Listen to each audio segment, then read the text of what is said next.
lahirlah hari ini, begitu diberi nama, maksudnya pihak rumah sakit langsung membawa ke sini. Begitu orang tuanya mau pulang besok, langsung sudah menerima 3 dokumen itu. Tribuners, saat ini kita akan membahas sesuatu yang menjadi aset atau investasi masa depan bangsa Indonesia, yakni anak. Dalam undang-undang, pemerintah atau negara secara umum mengatur hak dan perlindungan atas usia anak, di mana salah satu hak yang dijamin itu ialah hak akan sipil. Nah, untuk membahas hak itu, saat ini sudah bersama dengan kita pimpinan instansi pemerintah yang mengurus kependudukan dan pencatatan sipil, yakni Kepala Dinas Kependudukan dan Pencatatan Sipil Kota Bandar Lampung, Bang Ahmad Zainuddin. Selamat pagi, Bang. Selamat pagi, Assalamualaikum warahmatullahi wabarakatuh. Bang Jai, terima kasih kita sudah diberikan kesempatan untuk berdialog pada hari ini, Bang Jai. Semoga Bang Jai selalu sehat. Ya. Bang Jai, kalau kita berbicara terkait kependudukan nih, Bang Jai, sebenarnya di Kota Bandar Lampung ini ada berapa penduduk kita, Bang Jai? Ya, terima kasih. Secara keseluruhan penduduk Kota Bandar Lampung sampai hari ini menurut yang ada di server kami adalah 1.090.921 jiwa yang terdiri dari 329.144 KK. Nah, dari itu yang terbagi terdiri dari 20 kecamatan dan 126 kelurahan yang menyebar sedemikian itu. Bang Jai, kalau kita berbicara anak, bagaimana posisi anak dalam status kependudukan itu? Ya, bahwa yang namanya penduduk adalah warga negara Indonesia ataupun warga negara asing yang bertempat tinggal di Kota Bandar Lampung khususnya. Masalah anak itu bisa kita pisah, yaitu anak yang berumur 1 hari sampai anak berumur 17 tahun kurang 1 hari. Itu kita berikan hak, yaitu yang dinamai dengan KIA, Kartu Identitas Anak atau KTP-nya anak-anak. Nah, kalaupun yang di sisi lain, dia harus memiliki juga sebagai pengakuan sebagai warga, dia harus memiliki akta kelahiran, yaitu anak yang berumur 1 hari sampai anak berumur 18 tahun. Kalaupun secara terurai, saya bisa menginformasikan bahwa penduduk Kota Bandar Lampung di tahun 2020 yang sudah memiliki akta kelahiran dari jumlah 241.715 jiwa, itu kalau kita presentasikan mereka sudah mempunyai, yang sudah memiliki akte kelahiran sebanyak 98%. Dan yang kedua, untuk 2021 itu sudah memiliki yang anak menjadi 345.918 jiwa, itu sudah mencapai 99%. Nah, sedangkan anak yang memiliki KIA itu adalah kartu identitas anak yang sama fungsinya dengan KTP untuk anak-anak dewasa. Itu kita dapat jumlahkan di 2020 itu berjumlah 275.377 jiwa anak dengan persentase yang memiliki 48%.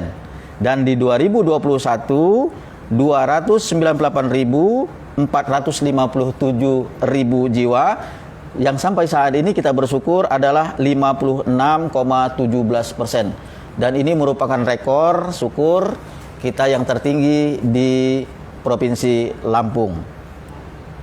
Memang artinya kan di anak-anak di Bandar Lampung memang sudah hampir secara 100% memiliki hak atas sipil ya, Bang. Tapi Bang Jai, kalau kita berbicara anak, sebenarnya di Bandar Lampung ini perbandingan antara jumlah anak dan orang dewasa ada berapa, Bang? Ya.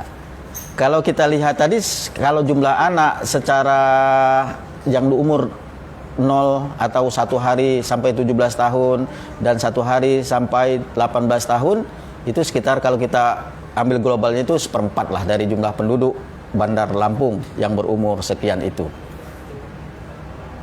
di dinas kita sendiri Bang Jai, ada tidak sih Bang Jai program yang secara khusus memenuhi atau memfasilitasi 3 dokumen kependudukan anak itu Bang Jai?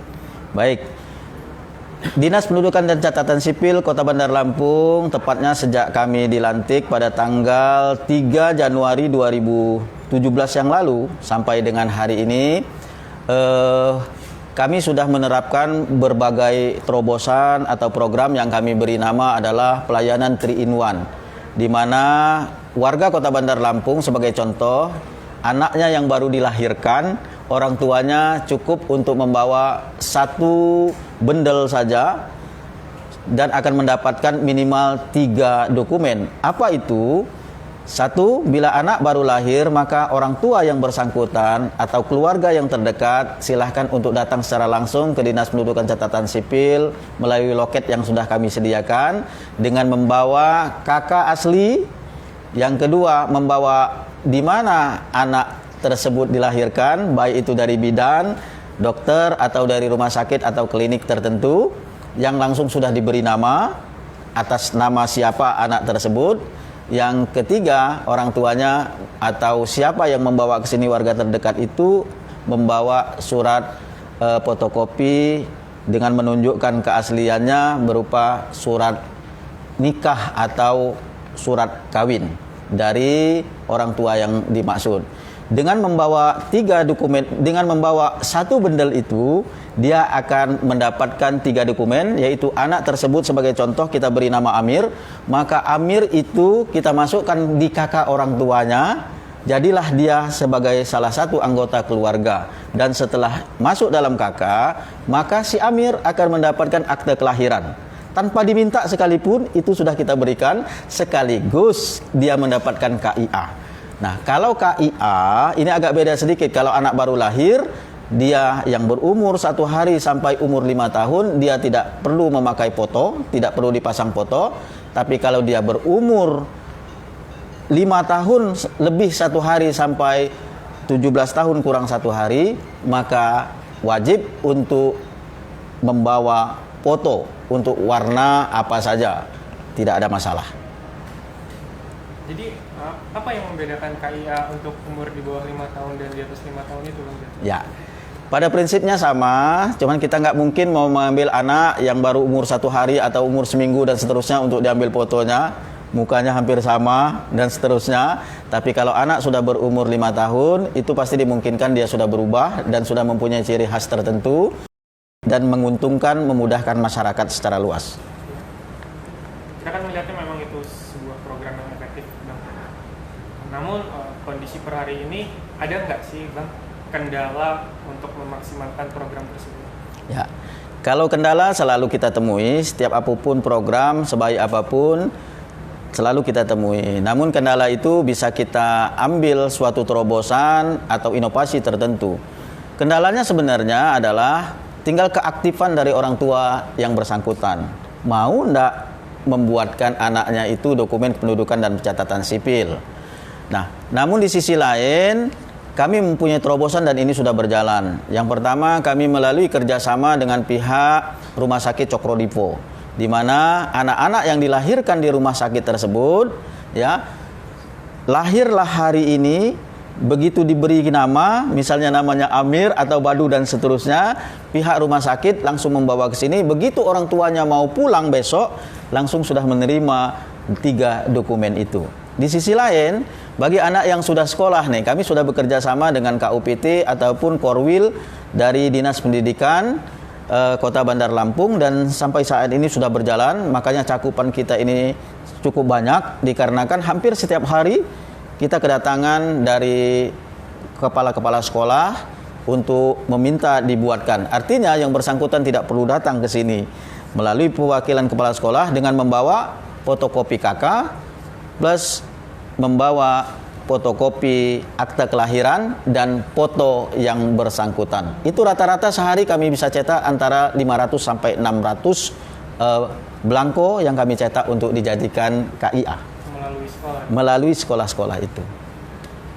Bang Jai, kalau kita berbicara anak kan ada konteksnya anak yatim piatu. bagaimana kita menjamah kalau kelompok-kelompok mereka berbeda? Ya. Mengenai anak yatim piatu, anak yatim atau anak piatu, pada prinsipnya kami tidak membedakan itu. Yang penting ada keluarga terdekat yang datang untuk ke tempat kami.